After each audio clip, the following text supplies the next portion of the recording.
In today's episode, we go over 3 tragic stories of mothers and their babies being fatally attacked by animals. Hit that like button and subscribe right now. Welcome to Final Affliction.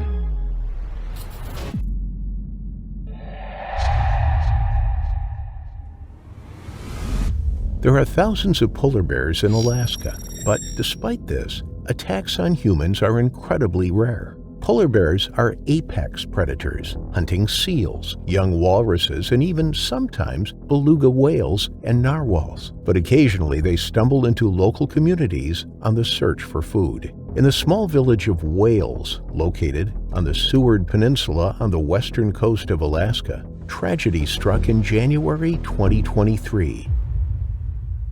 The close-knit community of about 150 people were going about their daily lives. The village, the westernmost on North America's mainland, overlooks the Bering Strait. The small settlement is rich in its cultural heritage. It is one of the most isolated settlements in America, a frozen landscape, a tundra of ice and snow. The weather had been terrible for the past few days. Strong winds whipped up ground-lying snow, creating whiteout conditions. The people of Wales were used to this. It was common for supplies to dwindle before planes flew in to restock. Once the entire community ran out of toilet paper, they didn't see a plane or helicopter for 6 weeks. That was part of the life here. The harsh conditions, but also the magical beauty of the landscape, relatively untouched by man, a wilderness that beckons adventure and the exploration of the great outdoors. Summer Myomic, a 24-year-old mother and popular member of the community, was braving the elements. She was walking with her 1-year-old son, Clyde Angtawasruk. It was January 17th, 2:30 in the afternoon. The pair were walking between the small school and medical clinic. There was nothing unusual about the day. The route Summer took was routine and unremarkable, but camouflaged against the backdrop of white was a predator, an apex predator that was top of the food chain. It was looking for a meal. It stalked towards the village, its paws, 12 inches, 30 centimeters across, and bearing 2-inch claws, trod firmly on the ground. Its lumbering gait was hidden from view by the poor visibility. It was making its way closer to the village. With every step, it was closer to its kill. It was a large polar bear. It stopped momentarily, raised its head, and sniffed the air. Its keen sense of smell had drawn it towards the village. Perhaps the scent of garbage had wafted on the air. Perhaps the smell of food or humans had enticed it inland. Able to detect a seal 1 mile away and hidden under 3 feet of snow, polar bears have an acute sense of smell. They are almost impossible to hide from outside in the elements. Sprinting at up to 25 miles per hour, you can't outrun them. Standing up to 3 meters on their hind legs, you can't fight them off. They are a formidable predator. Summer was just yards from Wales' Kingikmuit school gates when she heard a commotion. The bear had entered the village. Screams rang out as terrified locals made a dash for cover. A house, a shop, a car. Unbeknown to Summer, the polar bear was on a rampage. It chased people as it thundered through the streets. It was hungry. It was on the prowl. When it spotted an easy meal, it made a run for it, its huge, powerful body racing towards unsuspecting residents. But for Summer, who was just passing by the school, she had nowhere to hide, nowhere to run, and the polar bear spotted her outside the school gates. It ran at her, slowly at first, and then gaining speed. Its eyes were fixed on the young mother and her baby. Fearless and powerful, it came in for the kill. In a moment of panic, a moment of sheer terror, children inside the school grounds began screaming. They could see the menacing bear coming in for the attack. It leapt onto Summer, knocking her to the ground. There was nothing she could have done. There was nothing young Clyde could have done. The pair were in the wrong place at the wrong time. They were no match for a 1,500-pound, 700-kilogram bear. Teachers from the school came running outside. They had heard the commotion. They could hear the screams from their terrified pupils and the cries from Summer and her boy. As the polar bear launched its attack, the teachers grabbed the children and rushed them inside. But the bear spotted them. It had made a kill and now it wanted more. It ran at the school doors, trying to force its way inside. The head teacher, Dawn Hendrickson, slammed the school door shut, bolting it from the inside. The polar bear's powerful front paws rapped on the door. Would the door hold its weight, or would it buckle, allowing the bear to enter and wreak havoc amongst staff and students there? They all held their breath, not daring to move, not daring to utter a sound. The young children's faces were a picture of terror, their eyes wide open, their hearts in their mouths, as their teachers tried their best to keep them quiet. Staff locked the school down. They remained silent, listening, waiting, hoping upon hope that the door would hold out, that the bear would leave them alone. They drew the blinds on the windows. The bear couldn't see in. The people couldn't see out. They managed to get word to the community that there was a bear on the loose. A short while later, staff and students heard the crack of a loud gunshot from outside. Peering through the window blinds, they could see the polar bear. It lay slumped on the ground outside the school gates. It lay motionless, still. It was dead. The weather had been so bad that Wales had been inaccessible. Strong winds and blizzards had caused whiteout conditions. Lights on the gravel runway were undetectable. When weather is good, up to 6 small planes land on the gravel each day. But this lifeline to the outside world is tenuous. It is often cut when weather is bad. This time, help was a day away. State troopers arrived at the scene the next day. The attack on Summer was a haunting reminder of how fragile life is. She and her young son had their lives ripped away from them in a terrible way. Until then, locals had lived without fear from attack for more than 30 years. Despite being on the fringes of the Arctic Circle, polar bear sightings within the village are rare, and attacks even more so. The district's chief school administrator, Susan Nedza, described the community as dealing with crippling grief. Summer was a much-liked young lady. She was sweet and kind, a devoted mother. The school was closed to the lessons for the rest of the week, but it was left open as a refuge for those who tried to come to terms with what happened on its doorstep. The school provided meals and counseling for those in need, people coming together at a time of grief. Jeff York, Senior Director of Conservation at Polar Bears International, was shocked and surprised by the attack. When asked to comment on the bear's behavior, he stated that the bear must have been desperate for it to have chased multiple people. It wasn't an opportunistic attack. It was in the village to make a kill, and it would stop at nothing until it had done so.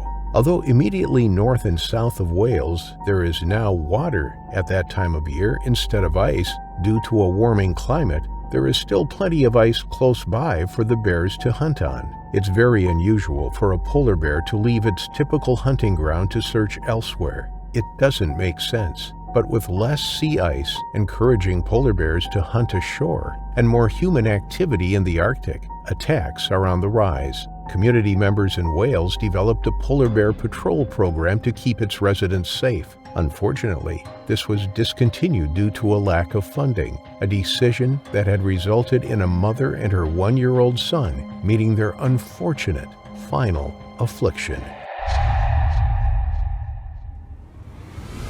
Germund Rosholt and his partner, 37-year-old Valerie Theoret, loved the outdoors. They were experienced in the wilderness and knew how to trap animals and live off the land. These were skills they wanted to impart to their 10-month-old daughter, Adele. In a world where technology dominates, they felt it was important to nurture their baby's innate interest in nature and the world around her. Valerie taught French immersion at an elementary school in Whitehorse, Yukon. She was much loved by those who knew her and was an active member of the Whitehorse community. In their spare time, the couple enjoyed exploring the wilderness. In 2015, they had bought a cabin which was situated northeast of Mayo. This is a remote, isolated community 250 miles north of Whitehorse. It was the perfect place to escape to. They had already spent 2 winter seasons there, and this would be their 3rd, but their first with their new baby.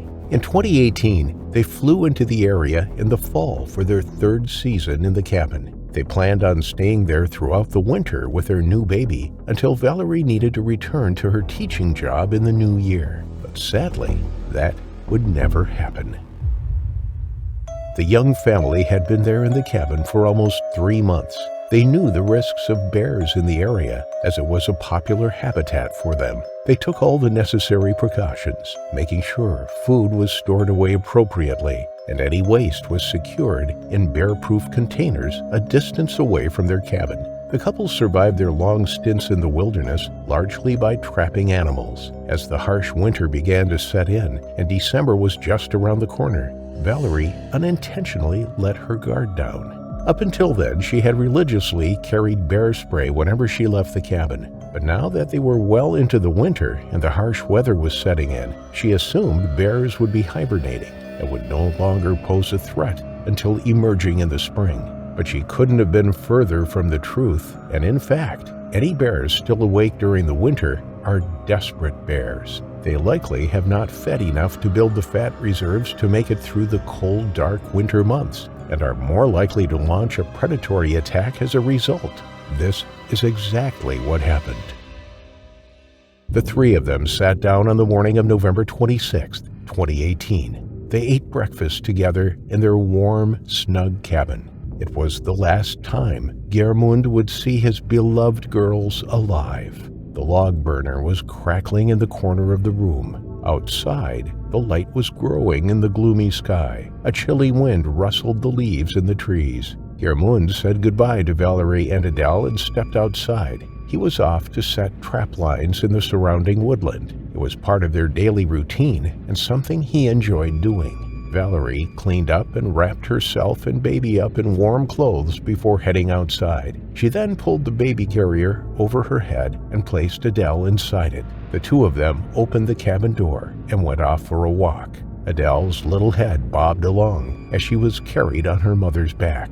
The sounds of nature filled their ears. Being outside together was a magical time, and the baby was taking in all of her surroundings. The fresh air was calming, and Valerie walked along the path from their cabin. But she was unaware that the two of them were being watched. Only moments before, a male grizzly bear had been ambling along the same path, its huge paws leaving prints in the soft mud. When it heard the cabin door open, it leapt off the path and hid in the undergrowth. The bear was starving, an 18-year-old male that had lived its entire life in that territory. It was a desperate individual, and there was no way he would survive the winter. Instead, he became desperate and searched for any food he could find. Only the previous day, he had come across a porcupine and had devoured it in one go. The quills of the porcupine, however, had pierced the bear's gut, causing severe pain and damage. The bear could see Valerie and her baby leaving the cabin and crept along in the undergrowth behind them.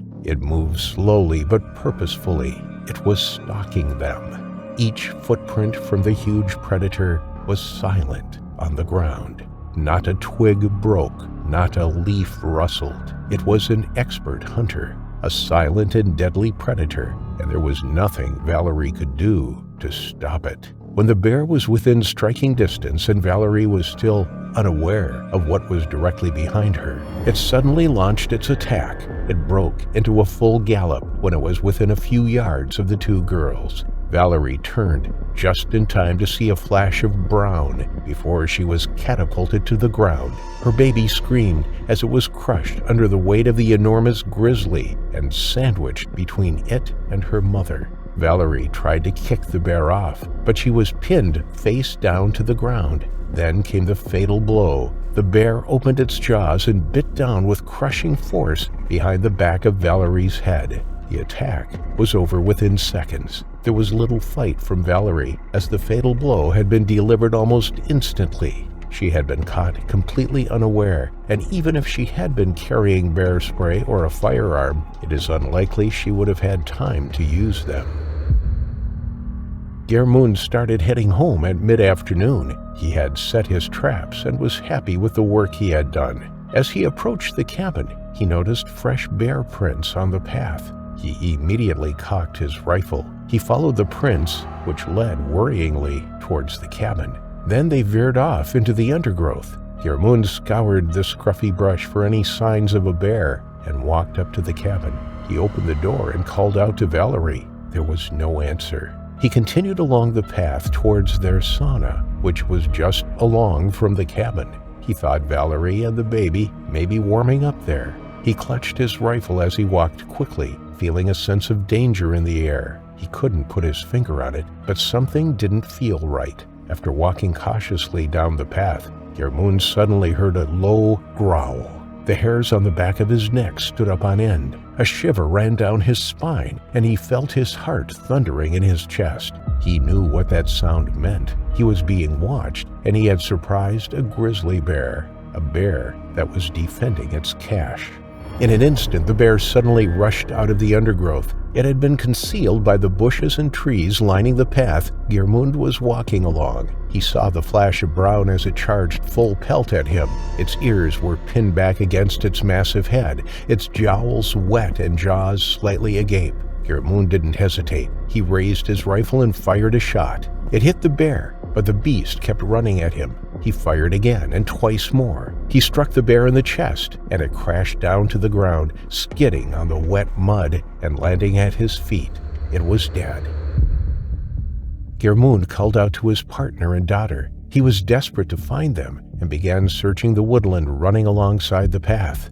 That's where he found them. Two motionless bodies lying on the path just 200 yards from where he had shot the bear. He rushed over to them, but tragically, it was too late. The grief he must have felt would have been immeasurable. To have their lives ripped away in an instant was heartbreaking, and Gjermund's life was turned upside down that day. Their enjoyment for the great outdoors had ended in tragedy, and for Gjermund to lose his young daughter as well before her life had really begun was almost too much to take. Officials performed a necropsy on the bear and reported how emaciated it was. It had been struggling to find food and had turned to people as a last resort. They warned that, although bears are usually hibernating from November through to February, some are still sighted in December and January. They want to change the narrative that bears aren't around during the winter. It is dangerous to let your guard down when you least expect bears to make an appearance.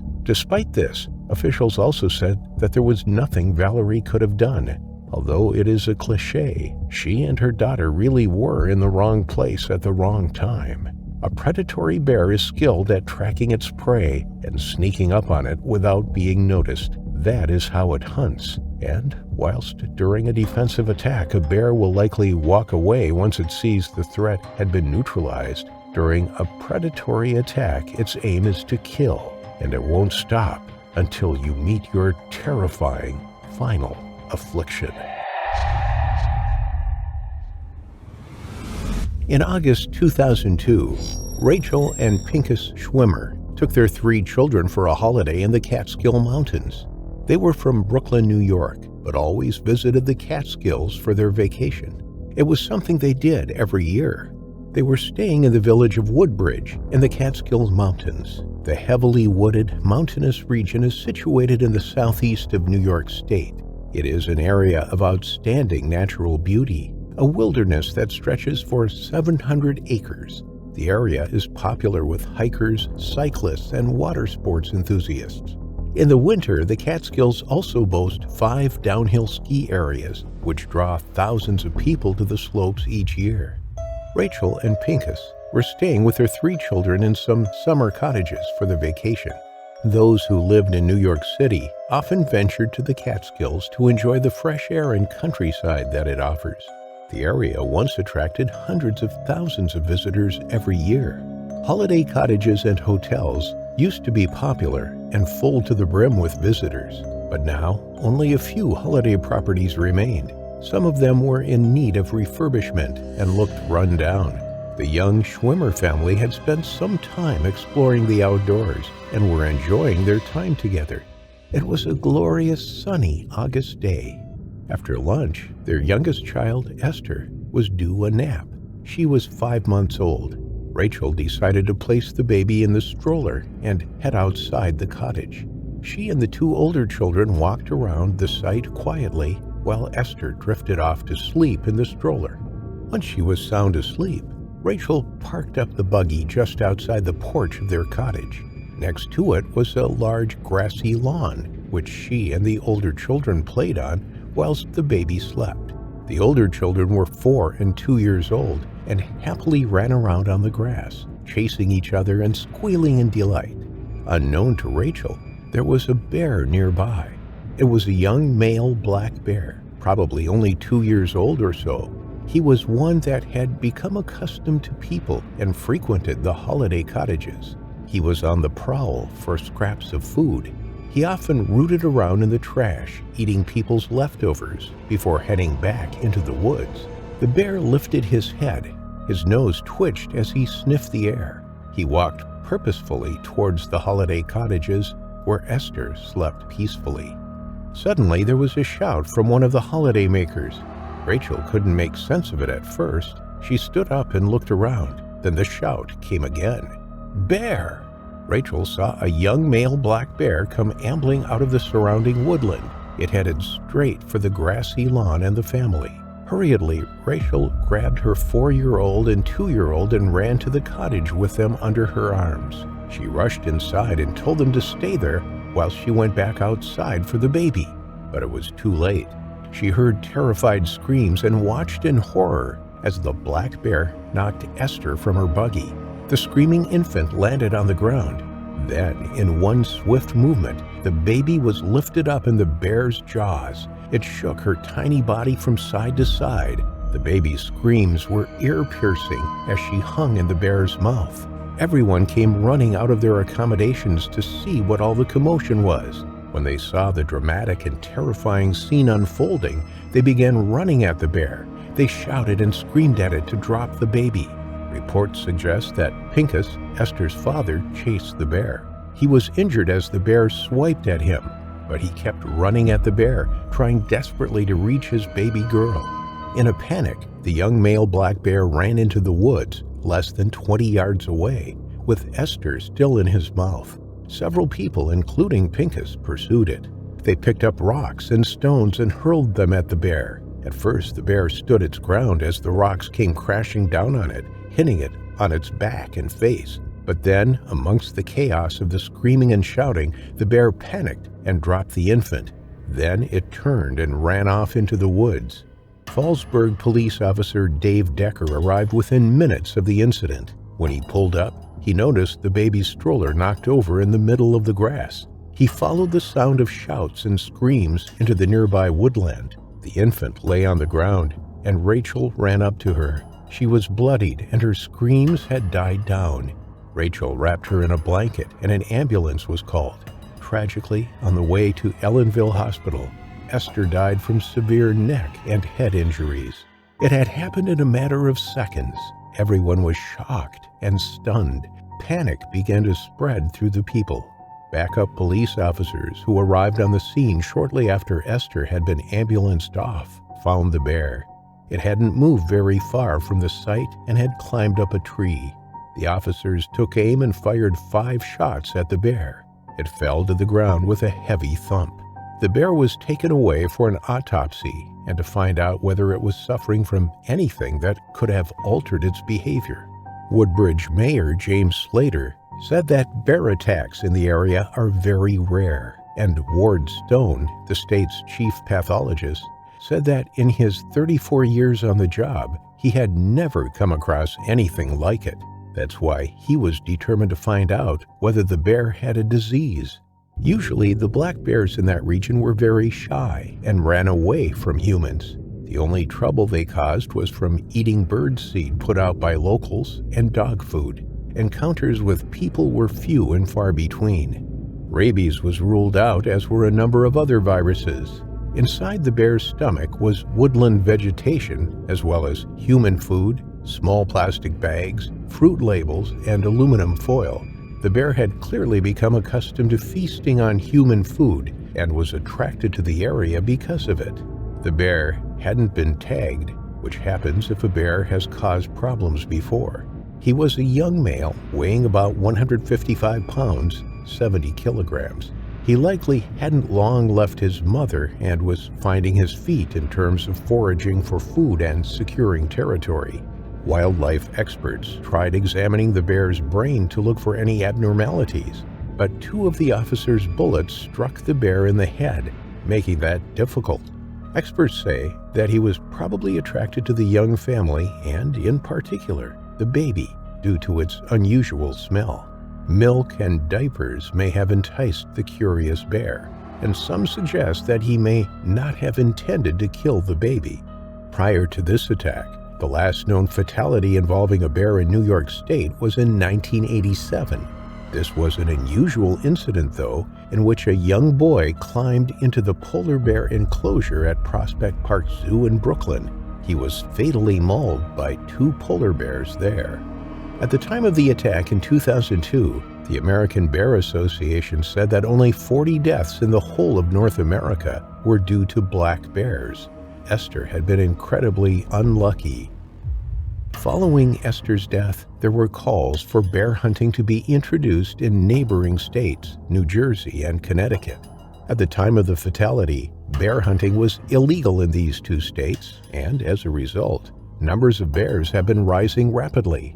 This has led to more bear-human encounters and frequent complaints about bears wandering into residential areas and even people's homes.